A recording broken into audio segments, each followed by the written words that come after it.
My name is Gagan Prakash. I'm the founder and CEO of Astra Identity. We've developed solutions around preventing email security issues, more specifically phishing, spear phishing, and social engineering attacks that are coming in over email. This has started to become a really big problem. In fact, the FBI recently released a report which said that in the last 2 years, more than 7,000 American companies have lost over $750 million due to the email compromises. What we've developed is this imposter detection technology that allows us to figure out if an email that is coming in from the sender who is indicated on the message, or from a hacker pretending to be that sender. We've actually got a couple of patents issued around this technology, and our product is live and running and in use by customers now.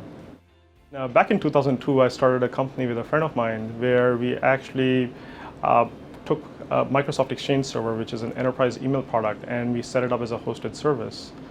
We ended up selling that business in 2008, and in 2010, I came into the MIT Sloan Fellows program. Leaving that program, I was looking for other ideas to do, and one thing which I knew really well was email. In talking with friends, I realized that attack vectors with email were really shifting from spam to phishing. As I was digging into the data, what I realized was that 10 years ago, 90% of all email on the internet used to be spam.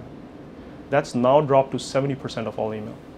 But in those same 10 years, phishing has gone up from 15% of larger enterprises reporting spear phishing attacks to more than 50% reporting spear phishing attacks. So it was this confluence of events where I had a background in email, came across this data, had a great conversation with a couple of friends, and then thinking deeply about this problem, we realized that there was one key difference between spam and phishing. Spam is all about unsolicited email. You're getting an email for Viagra, right? It's an email you didn't ask for. Phishing email, on the other hand, is where the hacker is pretending to be somebody you know. They might pretend to be Bank of America or PayPal, or they're pretending to be your wife or your colleague or your boss. They're relying on the fact that you recognize them to get you to open the message and click on a link or open an attachment. So the idea which we ended up developing is, what if we examine all the emails you have received in the past, and we compare new emails against these emails that have been sent in the past. This allows us to basically create a behavioral fingerprint for all the people who communicate with you, and detect if the new communications are actually coming from those people or from people pretending to be those people. And that's what we call imposter detection technology. Worldwide, there are billions of email mailboxes, and we are developing a solution which is very different, that protects all of these mailboxes right now. It took us a lot of time to do research and development around this. Originally, I had the idea while I was at MIT. While doing the Sloan Fellows program, I ended up taking classes outside of the business school as well, and developed some relationships with various engineers.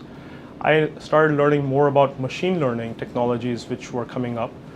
And then finally, once I started this company, a friend of mine who's an MIT PhD, he got involved with us. We spent over a year doing the research and development which was necessary to make imposter detection technology work.